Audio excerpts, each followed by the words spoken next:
일본인들은 다른 나라와는 전혀 다른 고유의 의식과 예법을 갖고 있다. 그들의 생활상은 너무도 상상 밖이어서 일본은 유럽과 정반대의 세상이라고 말할 수 있다. 일본 땅에 발을 디딘 최초의 서양인들에게 일본은 신비의 땅으로 다가왔다. 마르코 폴로가 이야기로만 전해들었다는 신화 속의 섬 지팡구. 크리스토퍼 콜럼부스가 찾으러 나섰던 풍요의 섬.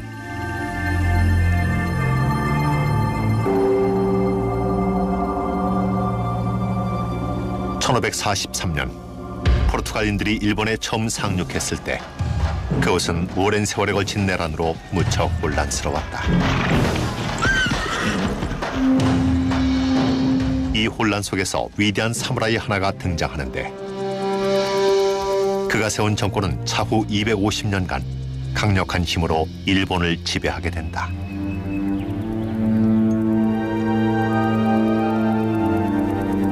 이 변화의 시기, 일본인들의 삶을 목격한 서양인들이 남긴 기록이 지금까지 남아 전해지고 있다. 색다른 문화와 낭만적인 관습, 그리고 목숨을 건 권력투쟁까지. 그것은 일본의 개항과 쇄국을 다룬 한편의 대서사시다. 서양인들의 눈에 비친 비밀의 제국 일본. 그것은 과연 어떤 모습이었을까?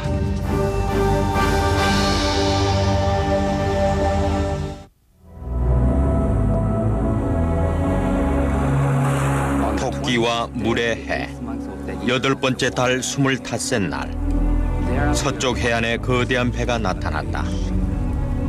그것이 어디서 왔는지는 아무도 몰랐다. 이것은 한 승려가 남긴 기록이다. 망을 보던 사무라이들은 즉시 이 사실을 영주에게 알렸다. 배 위에는 그때까지 일본인들이 한 번도 본 적이 없는 이상한 사람들이 타고 있었다. 그 지역을 관할하는 영주, 즉 다이묘는 이 이방인들을 성으로 불러들였다. 때는 1543년, 이들은 일본 해안에 최초로 상륙한 유럽인들이었다.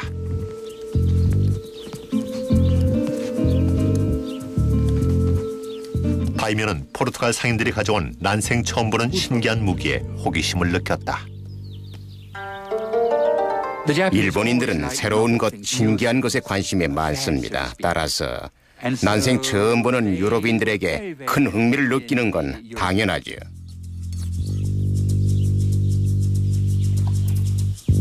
포르투갈인들이 총으로 오리를 사격하는 시범을 본 다이묘는 총 2정을 구입하여 칼을 만드는 장인으로 하여금 복제본을 만들게 했다. 그리고는 사격 교습을 받기 시작했다.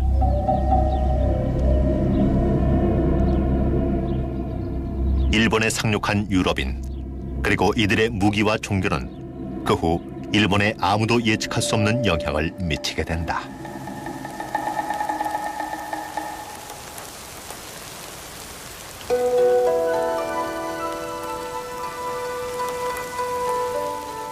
같은 해, 어느 다이묘 집안에 사내 아이가 태어났다. 후세 사람들이 알고 있는 그 아이의 이름은 도쿠가와 이에야스. 그는 일본의 역사를 송두리째 바꿔놓을 운명이었다. 상류계층인 사무라이 집안에 태어난 그 아이 역시 사무라이로 자라게 된다. 일본의 봉건 사회에서 사무라이들은 물려받은 신분과 칼로서 세상을 다스렸다.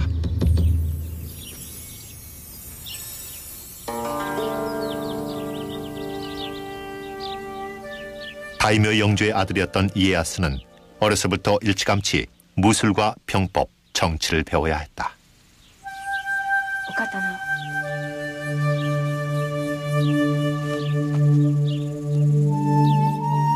이에야스가 아직 어린아이였을 때 그는 자기 아버지의 충성심을 증명하기 위해 세력이 더 큰 다이묘 집안에 볼모로 가게 됐다. 당시로서는 흔히 있는 일이었다.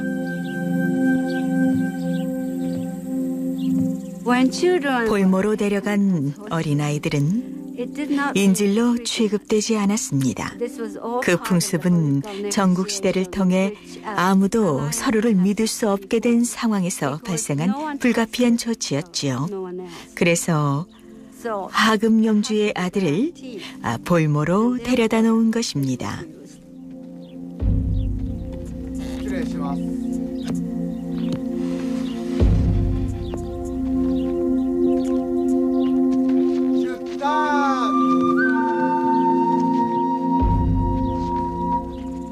어린 사무라이 소녀는 볼모로 가면서도 자신의 지위에 걸맞는 채비를 갖추고 떠났다.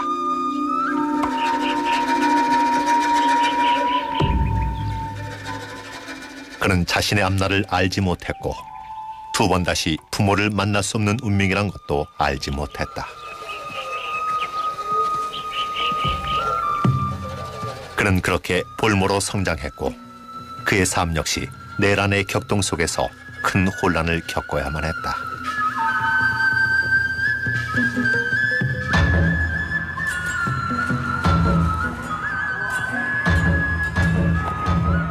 일본 전체가 내란에 휩싸여 있다. 모두가 서로 속고 속이는 가운데 누구도 믿지 못한다. 사람들은 당리당략에 따라 파벌을 이뤘다가도 하루아침에 적으로 돌아서는 일이 허다했다.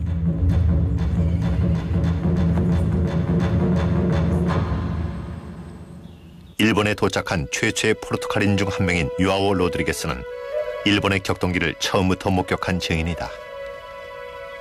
15의 나이에 선실보이로 일본에 온 그는 예수회 선교사가 되었다.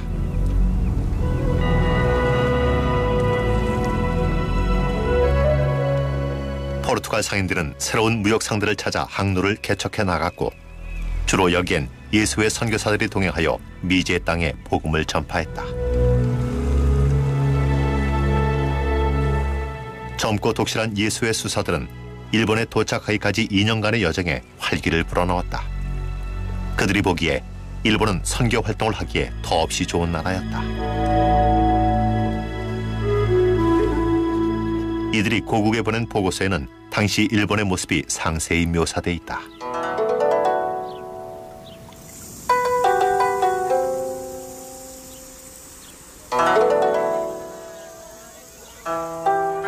이곳은 모든 게 우리와 정반대여서 우리와 비슷한 모습은 찾아볼래야 찾을 수 없습니다. 일본인들이 그저 야만인이라면 별로 놀랄 것도 없겠지만 제가 정작 놀라워하는 점은 이들이 모든 면에서 세심하고 교양 있게 행동한다는 것입니다.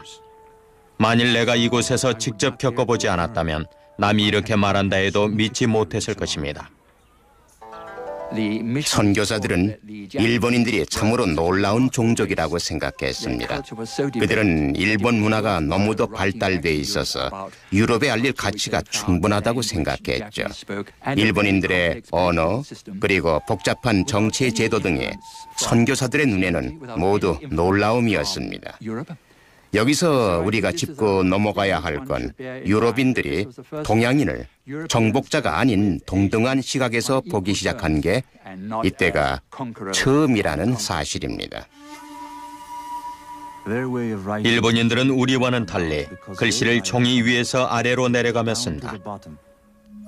내가 어느 일본인에게 어째서 우리처럼 글씨를 쓰지 않느냐고 물었더니 어째서 우리가 그들처럼 쓰지 않느냐고 반문했다. 그러면서 사람의 머리가 위고 발이 아래이듯 글씨를 위에서 아래로 쓰는 게 이치라고 설명했다. 일본에 30년 이상 머물면서 일본어에 통달하게 된 유아오 로드리게스는 사람들 사이에 통역사로 통했다.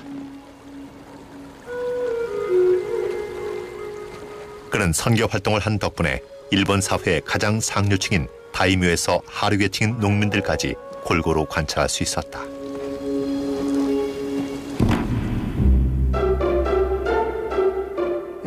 일본 사람들은 귀족이건 천민이건 간에 누구나 부채를 하나씩 들고 다닌다. 사업상의 계약을 할 때나 뭔가를 잊지 않기 위해 기록해 놓을 때 부채에 적는 게 습관이다. 사람들은 늘 손에다 부채를 쥐고 폈다 접었다 들여다보기를 반복한다. 부채 없이 집을 나서는 사람은 아무도 없다.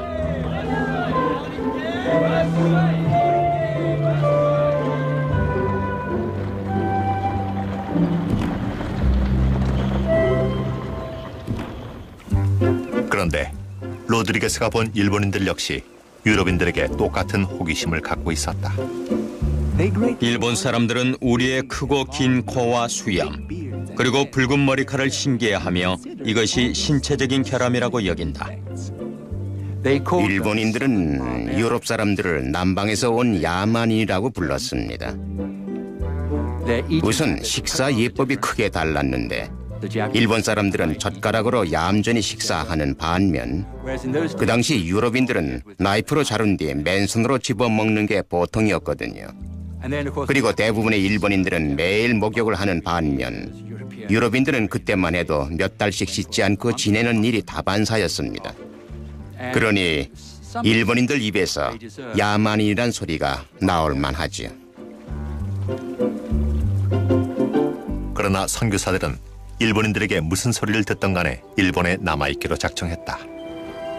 우리가 바라는 유일한 소망은 여기서 창조주의 법을 전파하는 것이다. 일본 전체에서 신자가 단 한 명만 나오더라도 선교사라면 누구나 이곳에서 평생을 바칠 용의가 있을 것이다. 일본에 파견된 선교사들은 열정이 대단했고 당시 일본의 상황도 선교하기에 적합했습니다. 일본은 오랜 기간 동안 내전에 시달렸던 터라 죽는 사람도 많았고 그 때문에 사람들은 당연히 내세에 많은 관심을 갖고 있었죠. 50년 만에 포르투갈 선교사들은 주로 일본 남부 지방에 200군데가 넘는 교회를 세웠고 25만 명에 가까운 신자들을 확보했다.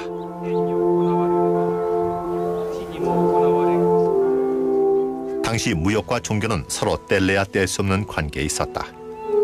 유럽인들과의 무역으로 큰 이득을 얻는 일본인이 있는가 하면 일부에서는 기독교의 세력 확장을 우려 섞인 시선으로 바라보는 일본인들도 있었다. 일본 땅에 상륙한 최초의 서양 선교사들과 상인들, 이들은 일본의 역사에 뜻하지 않은 영향을 주게 된다.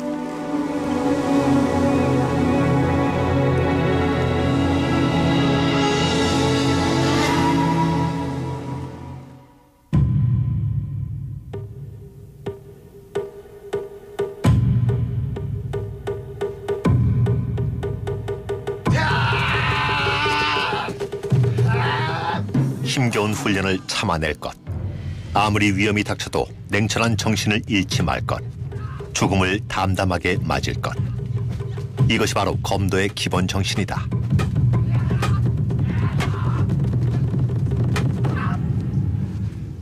젊은 사무라이들은 스승에게서 검술과 함께 사무라이로서 지켜야 할 예법을 배웠다. 가족을 대표해 볼모로 간 어린 이에야스 역시 이 같은 교육을 받으며 성장했다. 상류층에서는 볼모를 데려가더라도 최대의 예를 갖춰 대했고 어린 볼모의 경우 자기 자식과 똑같이 교육시켰습니다. 도쿠가와 이에야스 역시 병법과 무술 그리고 중국과 일본의 고전을 배움에 있어 엄격한 스파르타식 교육을 받았습니다. 이에야스가 평생 참고 인내하는 태도를 갖게 된 것도 바로 이런 교육을 통해서였죠. 어린 볼모 도쿠가와 이에야스는 사무라이가 된다는 것이 어떤 의미인지 차츰 깨달아갔다.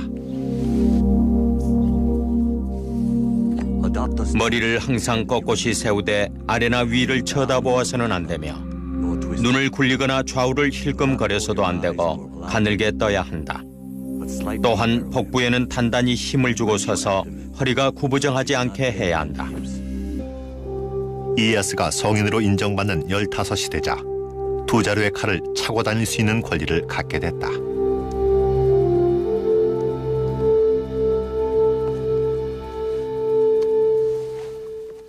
칼은 사무라이 계급의 상징입니다. 오직 사무라이만이 크고 작은 칼 두 자루를 지낼 수 있었습니다. 사무라이는 이 두 자루의 칼로 농민과 상인 계급을 다스렸죠. 사무라이 계급에게 주어지는 특정 의무가 있습니다. 그중 하나가 정의의 실현을 위해 반드시 칼을 지니고 다녀야 한다는 의무죠. 무례한 사람을 봤을 때 그를 죽이는 것이 사무라이가 할 일입니다. 어떤 사무라이도 칼을 지니지 않은 채 집을 나서는 법은 없으며 만일 맨몸으로 다니다가 발각되면 의무를 다하지 않은 죄로 처벌을 받게 됩니다. 전체 인구의 10%도 채 안 되는 사무라이 계급이었지만 일본 사회에서 이들의 영향력은 막강했다. 심지어 선교사들조차도 사무라이가 일본 사회의 모든 것이라고 말할 정도였다. 이들은 집안에서나 밖에서나 항상 칼을 차고 다니며 잠잘 때는 베개맡에 칼을 두고 잔다. 이렇게 무기에 의존하는 사람들은 내 평생 본 적이 없다. 이들은 매우 호전적이며 크고 작은 전투에 참여하는 게 일상이다. 그 와중에 가장 능력 있는 자가 우두머리가 된다. 그러나 사무라이의 이상을 실현하는 건 남성들만이 아니었다. 사무라이 집안의 여성들 역시 어려서부터 특별한 교육을 받는다. 사무라이의 아내나 딸이 갖춰야 할 가장 중요한 덕목은 사무라이 집안 사람으로서 긍지와 자존심을 잃지 않는 것입니다. 이들은 공경에 처할 경우 적에게 능욕당하느니 스스로의 목숨을 끊도록 교육받습니다.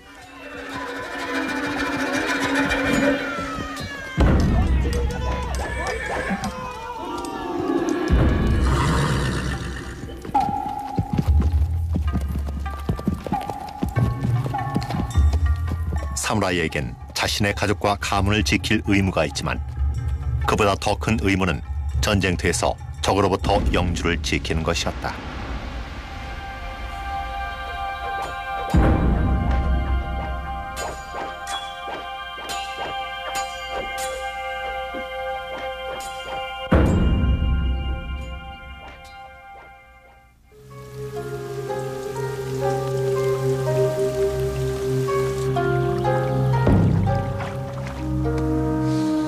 그런 사무라이에게 있어 어떻게 죽이느냐 못지않게 중요한 것은 바로 자신이 언제 어떻게 죽느냐 하는 문제였다.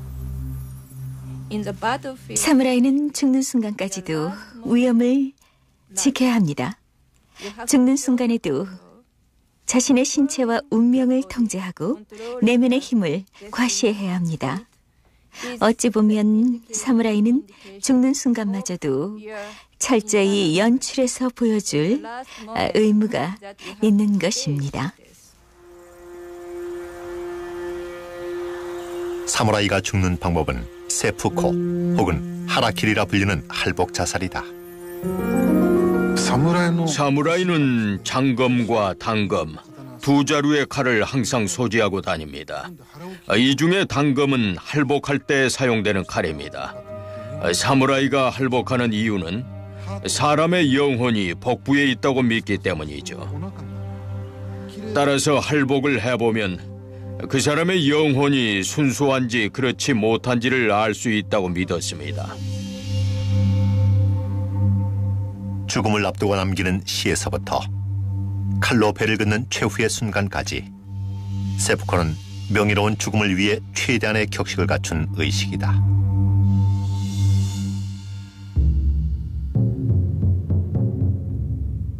세푸코를 목격한 선교사 로드리게스는 이렇게 적었다.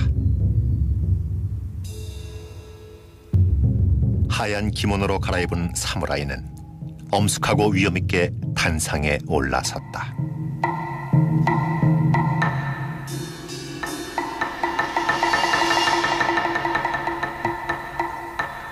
그리고는 커다란 목소리로 사람들에게 똑똑히 지켜보라고 말했다.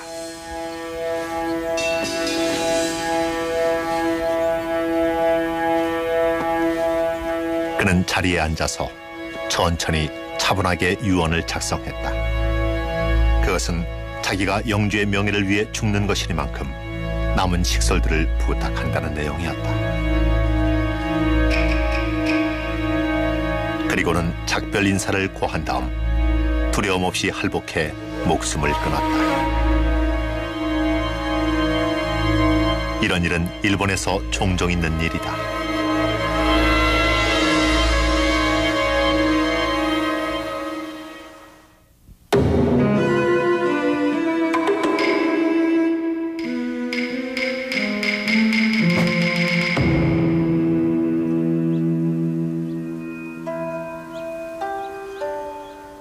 이르는 때가 있다. 그리고 때를 아는 것은 엄청난 인내 없이는 결코 습득할 수 없는 기술이다. 무사의 삶에도 흥망성쇠의 때가 있고 이 모든 건 그의 삶 속에 조화를 이루고 있다. 이것은 사무라이의 삶의 지침이 되는 영원불변의 원칙이다. 흔히 도쿠가와 이에야스에게 있어 때를 기다릴 줄 아는 인내와 끈기는 그의 가장 큰 무기가 된다. 그는 18살에 결혼하여 2아이를 두고 있었다. 하지만 그는 여전히 통치자인 다이묘의 볼모로 잡혀있는 몸이었다.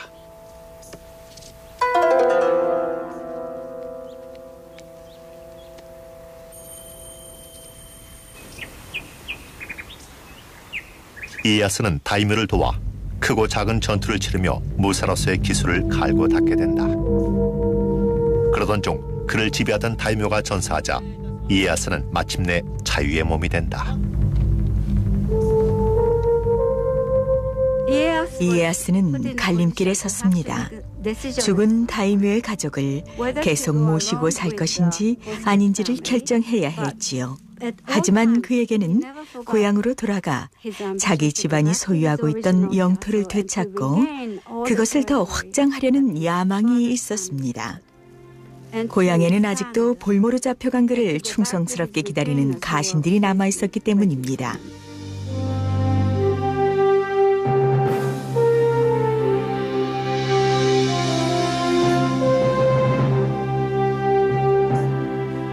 이에야스는 독립된 영주, 즉 다이묘로서의 지위를 되찾기로 마음먹는다.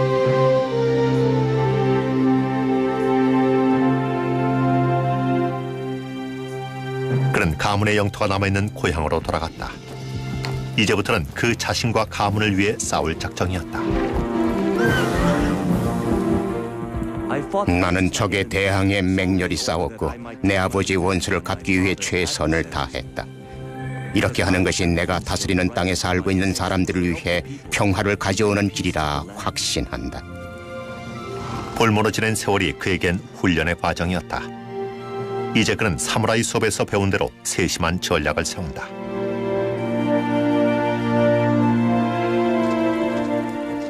우선 그는 치밀한 계산하에 자신의 주인을 죽인 오다 노부나가와 동맹을 맺었다.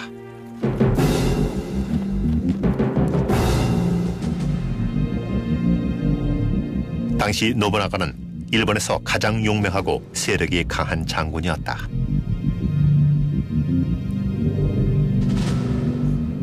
선교사 로드리게스는 천하 통일을 위해 힘쓰던 노부나가를 이렇게 기록했다.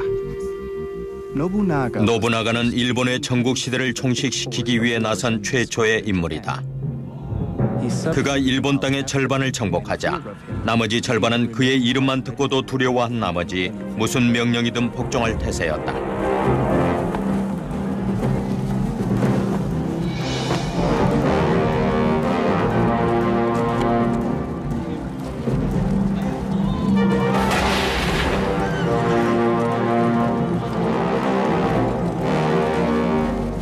노부나가는 나가시노 전투에서 3,000명의 보병을 3열로 배열하는 새로운 전술을 구사한다.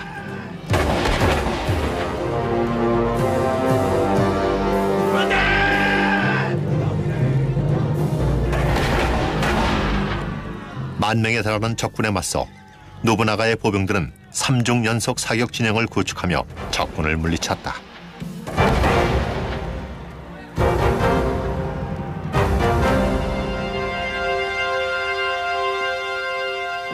철포를 이용한 노부나가의 혁신적인 진영은 사무라이의 전투 방식을 완전히 바꿔놨습니다.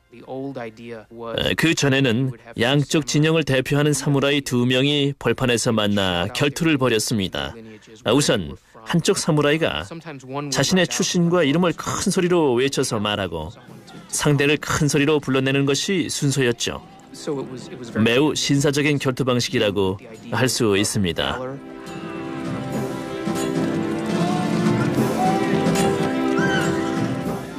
그런데 이제는 이름 없는 수많은 사무라이들이 역시 이름 없는 수많은 상대를 향해 총을 쏘는 방식이 된 겁니다.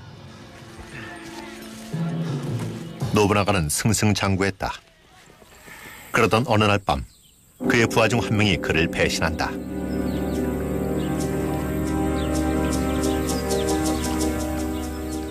때마침 한 선교사가 이것을 목격했다.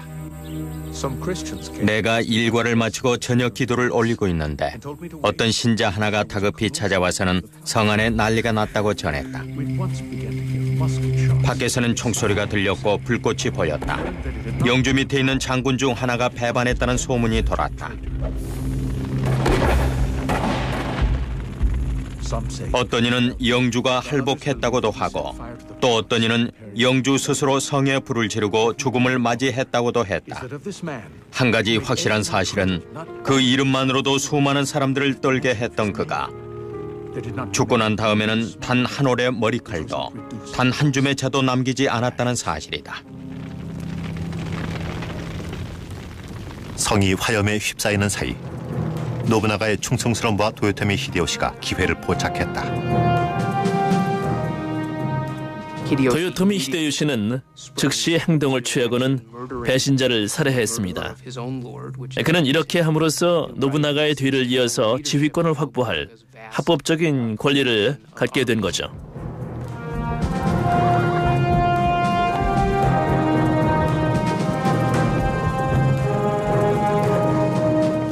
이에야스는 한 걸음 떨어져 이 사태를 지켜본다. 과연 히데요시 밑으로 들어가야 옳은가? 아니면 지금 정면으로 맞서 지휘권을 장악해야 옳은가?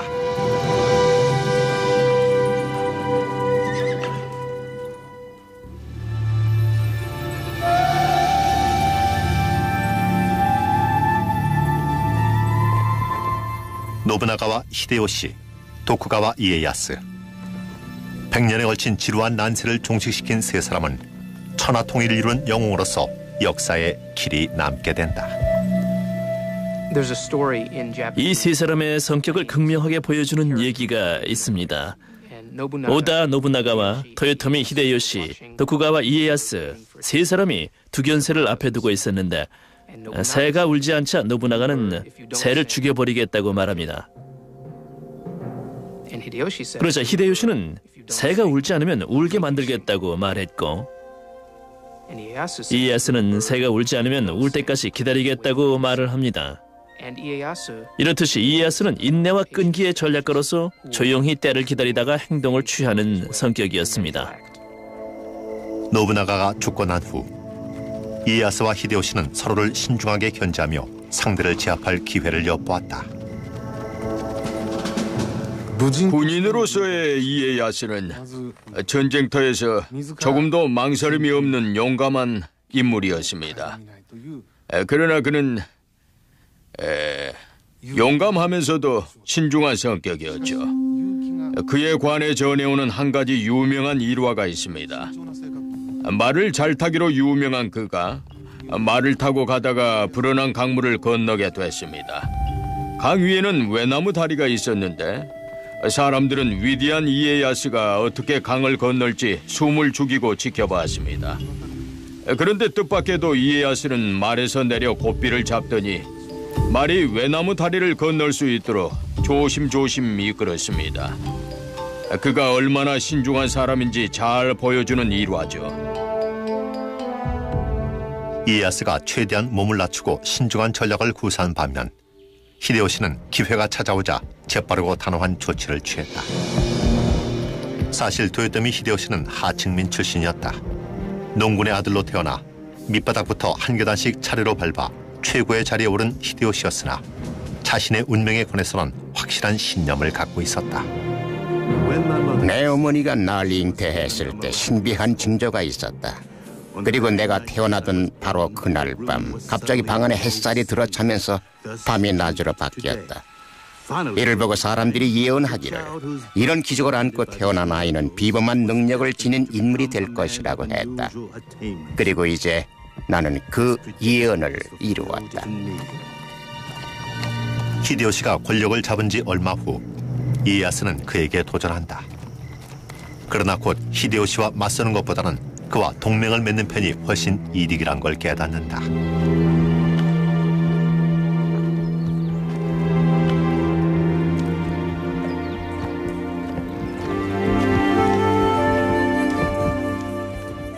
히데요시는 자신의 밑으로 들어온 이에야스를 가상히 여겨 넓은 영토를 하사하고 에도를 본거지로 삼으라 명령했다. 에도는 히데요시의 성이 있는 오사카에서 동쪽으로 500km 가까이 떨어진 외딴 어촌이었다. 다른 사람이라면 이것을 모욕으로 받아들였을 수도 있다. 그러나 훗날 도쿄가 될 에도에서 이에야스는 병력을 총동원해 거대한 5층짜리 성체를 짓기에 바빴다.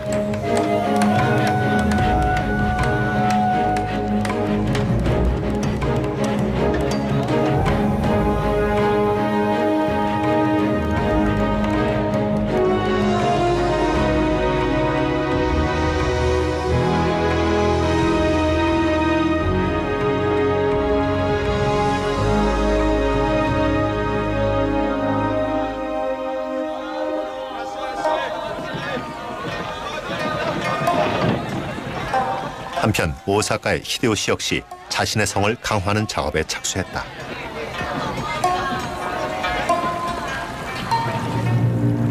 일본 역사를 통틀어 가장 견고한 요새로 평가받고 있는 오사카 성은 동시에 가장 화려한 성이기도 하다.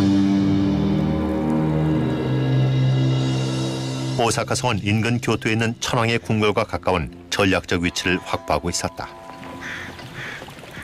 여러 세기 동안 일본 천황은 이름뿐인 통치자였고 진짜 권력은 각 영주들에게 있었다.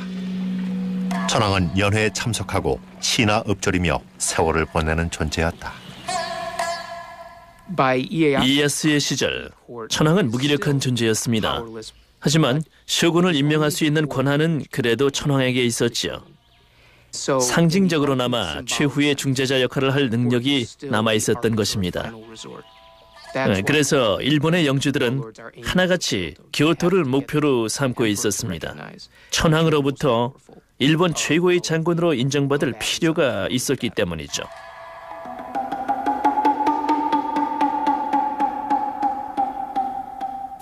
히데요시는 공연을 벌이는가 하면 연회를 베푸는 등 천황의 비위를 맞추기 위해 온갖 수단을 동원했다.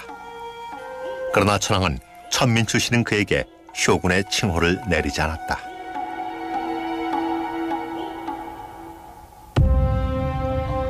한편 이에야스 역시 대권을 향한 야망을 한 번도 포기한 적이 없었다.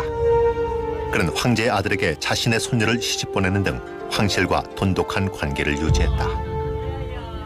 당시 일본의 영주들은 혈연을 이용해서 정치적 동맹을 굳건히 하곤 했습니다. 다행히 이에야스에겐 많은 아들이 있어서 힘없는 황실과 굳은 연을 맺을 수가 있었습니다. 이렇게 아들을 하나씩 분가시켜서 독립된 영주로 만들었다가 필요할 때 후원군으로 사용했던 것입니다. 이에야스와는 반대로 히데요시에겐 아들이 없었다. 결국 그는 조카를 입양해 자신의 후계자로 키웠다. 그러다 나이 60에 이르러 히데요시에게 아들이 생겼다. 뒤늦게 얻은 아들 히데요리는 그의 목숨과도 같은 존재였다. 이제 히데요시의 모든 관심은 어린 아들의 안전에 모아졌다. 히데요리가 집에 없을 때는 마치 온 집안이 텅 빈 것 같아 견딜 수가 없다. 내 분명히 이르노니 모든 하인들에게 엄하게 일러 성 안에 화재가 발생하지 않도록 철저히 예방하고 매일 밤 두세 차례씩은 온 성을 순시하라. 히데요시가 아들에 푹 빠져 지내자 다창성한 양아들은 매우 난처한 입장에 처했다. 토요토미 히데요시는 말년에 가까이 갈수록 점점 더 변덕스러워진 게 분명합니다. 성격이 흉포해진 데다가 말년에 늦둥이로 친아들까지 얻게 되자 다 장성한 양아들에게 자살할 것을 명령하기에 이릅니다. 또한 히데요시는 양아들의 식구들도 전부 죽이라고 명령했다. 그로부터 얼마 후 히데요시의 건강도 급속도로 악화됐다. 나도 이제 갈 때가 됐구나. 이슬처럼 사라져버릴 목숨, 오사카 성마저도 꿈속의 꿈이었나 하노라. 히데요시는 죽기 전 이에야스를 비롯해 일본에서 가장 강력한 4명의 다이묘를 머리맡으로 불렀다. 그는 이들에게 5살 난 아들 히데요리가 장성해 일본의 통치자가 될 때까지 잘 돌봐달라고 부탁했다.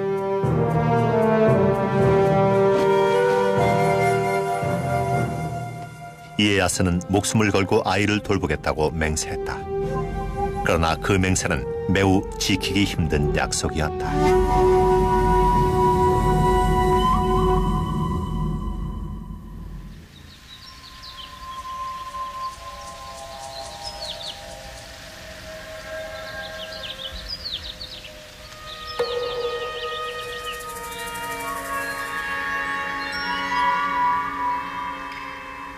전쟁은 저주란 말이 있다. 따라서 전쟁은 불가피할 때만 취하는 최후의 수단이다. 그러나 아무리 평화로운 때라도 전쟁의 가능성을 잊어서는 안 된다. 이에야스는 잠시도 마음을 놓을 수 없었다. 그의 세력이 커가면서 다른 다이묘들이 그를 심하게 견제했기 때문이다. 이제 이에야스의 영토는 일본 대부분의 지방을 포함하게 됐다. 그는 자신의 영토를 지키고 계속 세력을 넓혀가리라 다짐했다. 이에야스는 자신의 군대를 모아 그중 한 사단을 자신의 적들이 모여있는 오가키 성으로 보냈다.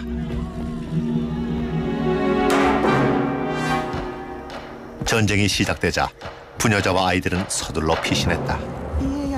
이에야스가 대군을 파견해 성을 포위하자 밤낮으로 싸움이 벌어졌다.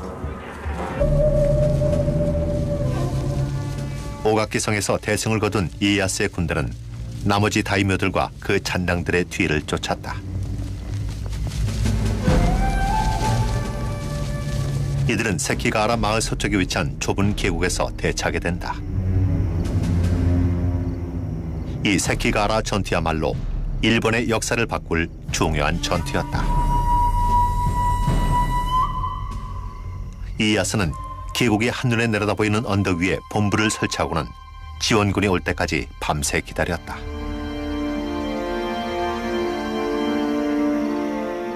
먼 동이 틀 무렵 이에야스를 수행한 주치의는 다음과 같은 기록을 남겼다. 조금씩 비가 내리고 계곡엔 안개가 짙게 끼어 앞을 볼 수 없을 정도다. 저 멀리 적군의 깃발이 간신히 보인다.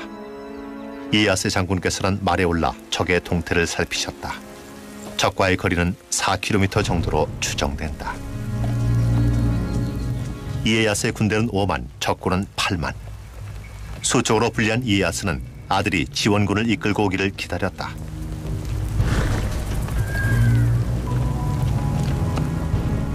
그러나 아침 8시 갑자기 안개가 걷히면서 대치 상태에 있던 양쪽 군대가 서로를 발견한다. 이에야스는 더 이상 기다릴 수 없었다. 군사들에게 전진 명령을 내린 그는 저 유명한 말을 남겼다. 전쟁터에 나갔다 돌아오는 방법은 단 2가지. 적의 목을 베어오거나 네 목을 내주고 오는 것이다.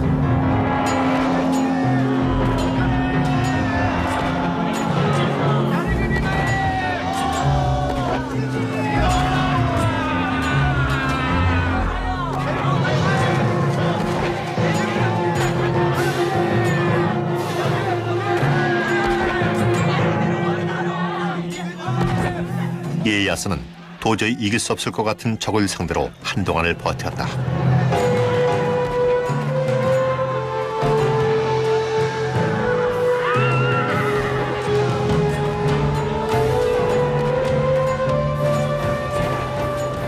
그러다 갑자기 전세가 뒤바뀌기 시작했다.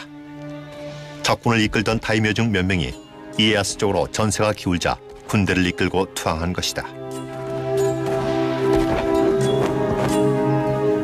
그날 오후 2시가 되자 이에야스의 군대는 적을 완전히 물리쳤다.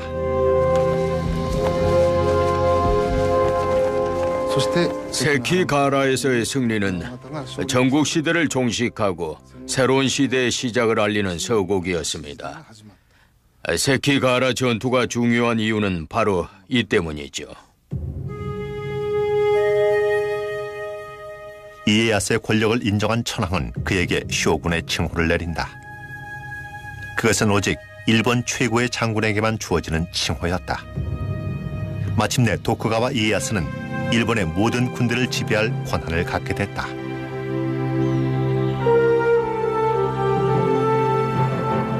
이제 감히 그에게 도전하는 자는 없었다. 하지만 오사카 성에서는 히데요시의 어린 아들 히데요리가 커가고 있었다. 이에야스가 목숨을 걸고 지키게노라 맹세한 아이. 어쩌면 이에야스가 이뤄놓은 모든 걸 이 아이에게 넘겨야 할지도 몰랐다.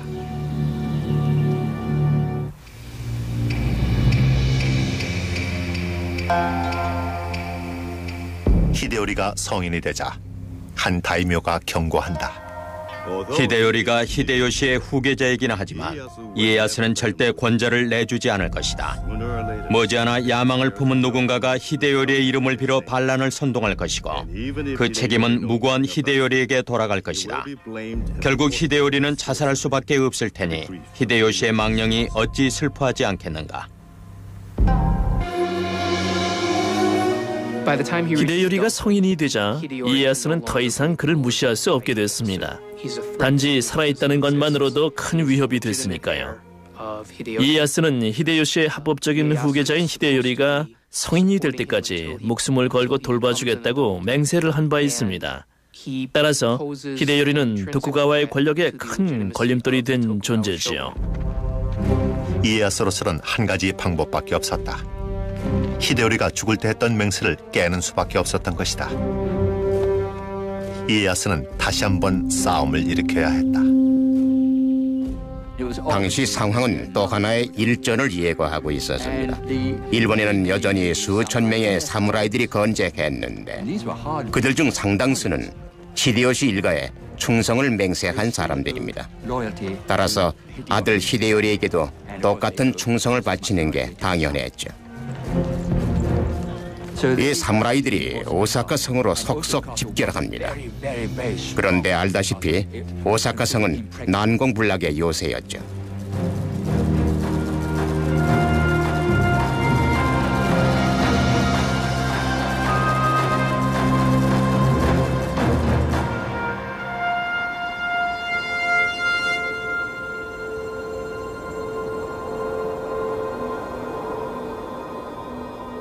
(1614년) 겨울, 이에야스는 히데요리에게 반란죄를 씌우고 군대로 하여금 오사카 성으로 진격하게 한다.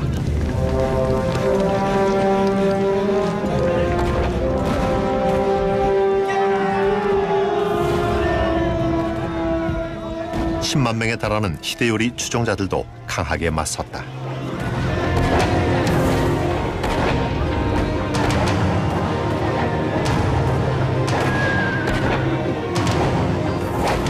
이에야스는 교활한 전략을 짜냈다. 먼저 여성 사무라이 한 명을 성 안으로 들여보내 히데요리의 어머니를 상대로 휴전 협정을 맺게 했다.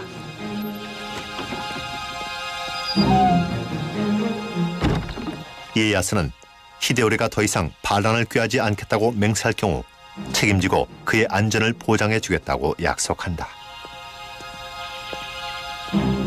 자신의 진심을 증명하기 위해 이에야스는 혈서까지 써보냈다. 히데요리의 어머니는 아들에게 이에야스의 제안을 받아들이라고 간청했다. 이에야스의 계략이 적중한 것이다. 싸움이 중지되자마자 이에야스는 군사들을 시켜 오사카 성을 둘러싼 깊은 해자를 메우기 시작했습니다. 그러자 오사카 성에서는 크게 반발했죠. 하지만 이에야스는 꿈쩍도 안 했고 해자를 다 메우자마자 군사들을 성 안으로 들여보냅니다. 그리고는 끔찍한 대학살이 벌어졌죠.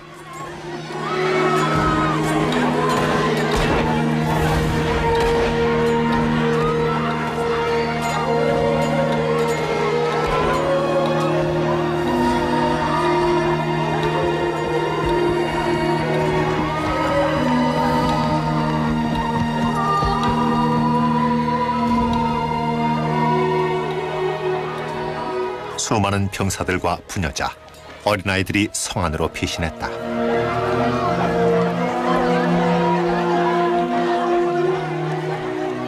이 광경을 목격한 유럽 상인은 이렇게 적었다.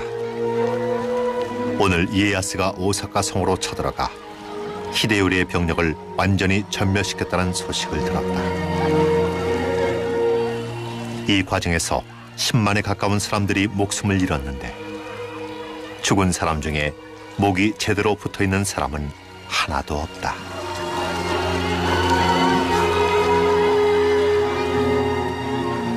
이에야스의 군대는 오사카 성에 불을 질렀다.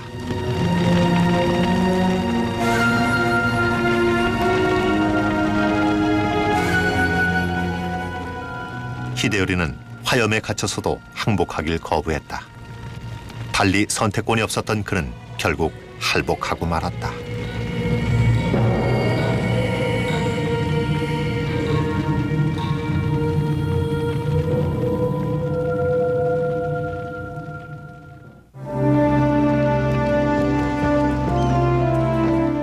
도쿠가와 이에야스는 자신의 권좌에 위협이 되는 마지막 요소를 쓸어버렸다.